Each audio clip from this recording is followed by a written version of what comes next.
on essaie de faire croire, sur divers bancs, comme on dit à l'Assemblée nationale, on essaie de faire croire aux Français que l'Europe les menace. La réalité est que l'Europe les protège. C'est leur seule arme. C'est parce qu'il y a le projet d'une monnaie européenne qu'aujourd'hui le rapport de force est en train de changer entre les États-Unis et nous. Pendant des décennies, les Américains ont gouverné l'économie du monde à leur plus grand bénéfice parce qu'ils avaient l'arme du dollar. Tout le monde a pu vérifier les réglages fins, l'usage habile que les Américains faisaient du dollar pour avoir la prééminence. Je dis à M. Chevènement qu'il se trompe de combat et qu'en essayant d'empêcher la construction de l'euro, c'est en réalité le dollar qu'il conforte. C'est la toute-puissance américaine qu'il conforte et on voit aujourd'hui se manifester les premiers effets bénéfiques de ce projet européen. Pour moi, je ne crois pas que dans un monde qui est en train de s'unir partout, le projet de mettre en Europe, de laisser en Europe la division et de faire croître la division soit une arme au bénéfice des Européens. Vous me permettez de vous interrompre ? Je crois le contraire. Vous me permettez de vous interrompre ? Je vous en prie, bien sûr. Aujourd'hui, le franc est accroché aux marques, la monnaie la plus surévaluée du monde, de 30% par rapport au dollar.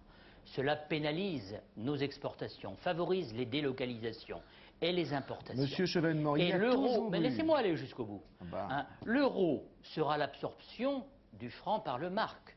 Et la même politique sera continuée sans que nous y puissions rien. Car l'euro sera en matière monétaire très exactement ce que l'UEO est dans le domaine militaire, c'est-à-dire une succursale de l'OTAN. L'euro nous mettra plus encore dans la main des Américains que vous n'avez l'air de le croire. Les Américains n'ont pas du tout peur de l'euro. Ce sera un moyen pour eux de mieux tenir l'Europe sous leur tutelle. Et je crois qu'il est curieux qu'un esprit comme vous n'ait pas remarqué que cette politique du franc fort, comme on l'a dit, maintenant de la monnaie unique, pénalise énormément notre croissance et par conséquent l'emploi. Le chômage a des causes, c'est la monnaie surévaluée, c'est la dictature des marchés financiers, c'est les taux d'intérêt excessifs, c'est la politique budgétaire restrictive. C'est là-dessus qu'il faut agir et on ne peut pas le faire si on ne prend pas quelques distances avec ces critères astreignants, étouffants pour l'économie et pour l'emploi. Il y a toujours eu en France un parti de la dévaluation. Ce parti a toujours utilisé les arguments que Jean-Pierre Chevènement utilise. Mais la monnaie mondiale, c'est le dollar, monsieur Bayrou. Vous me permettez de d'avancer. C'est 80% des échanges. C'était le dollar. Mais c'est vous êtes en train, vous venez dénoncer... C'est le niveau de la mer, le dollar. Vous venez dénoncer la phrase qui en effet justifie tout le projet de construction d'une monnaie européenne. La monnaie du monde, c'est le dollar. Et les Américains utilisent le dollar à leur propre avantage. Et pendant des décennies, ils ont gouverné le monde comme ça. Et quand on est chef de guerre, vous avez été ministre de la Défense, quand on est chef de guerre, même de guerre économique, et qu'on repère dans le camp de l'autre une arme absolue, le devoir d'un chef ou d'un dirigeant est de faire que son camp gagne à son tour cette arme absolue. Eh bien, le devoir d'un chef, c'est de garder sa mobilité. Pour ma part. C'est de ne pas se laisser embrigader. La mobilité à la baisse, la mobilité à l'effacement, la mobilité à la disparition. Monsieur Chevènement, est-ce que vous connaissez un grand pays dans le monde qui sanctionne sa politique par des dévaluations à répétition? C'est le contraire. Un grand pays, c'est un pays qui essaie en effet de montrer la solidité pour lui-même. Lorsque le général de Gaulle, c'est la troisième fois que je le cite ce soir, décidément, lorsque le général de Gaulle défendait l'étalon or, c'était cette stabilité monétaire qu'il cherchait.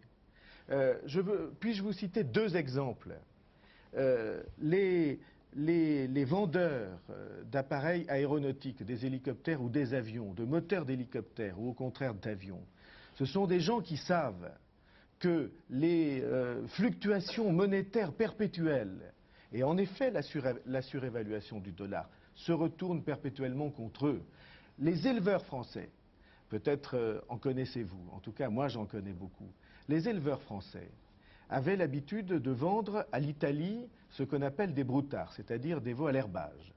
Eh bien, en une seule nuit, parce que l'Italie a dévalué sa lire de 20%, En une seule nuit, nous n'avons plus vendu un seul broutard à l'Italie et ça dure depuis des années. Alors nous Eh voilà bien, la je deuxième dis- question que je vous eh ai bien, je posée. dis- Est-ce que vous êtes prêt à engager votre autorité pour que, et le cas échéant, votre position au gouvernement, pour que l'Italie fasse partie du premier train de l'euro? C'est Eh une bien- question précise. Eh bien, je oui ou dis non? de manière précise d'abord qu'il faut qu'en effet la zone de stabilité monétaire s'étende à l'Italie et que je soutiens les efforts que M. Prodi, qui est un de mes amis, fait pour rendre à l'Italie son équilibre financier, politique, que si vous étiez en Italie, vous discuteriez.